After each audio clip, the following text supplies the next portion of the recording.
I always find it interesting, this juxtaposition of something natural with something man-made or human-made, something kind of artificial in a way, but that exists in harmony with that natural environment. There's all kinds of magic that happens once you have actual shadows, the sculpture standing on actual soil and bugs and creatures crawling on it. Large-scale images that are not rectangular shapes like paintings, they affect people in a certain way. They look a little bit like props in a movie set. Certain specific imagery triggers people, stops them in their track for a few seconds.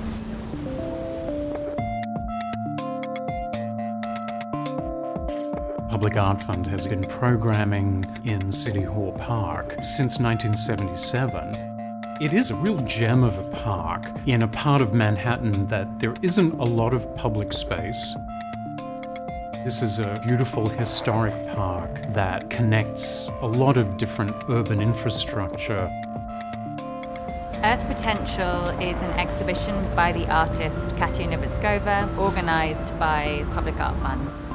This is actually Katja's first major institutional exhibition in the US.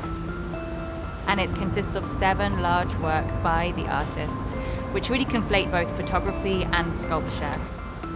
The exhibition is full of juxtapositions. The artist sourced all of these images online, and they really combine the macro and the micro.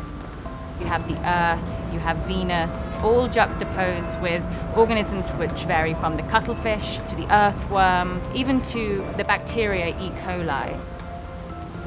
I'm interested in this idea that there's more images produced and uploaded a day today than in the whole history of humanity.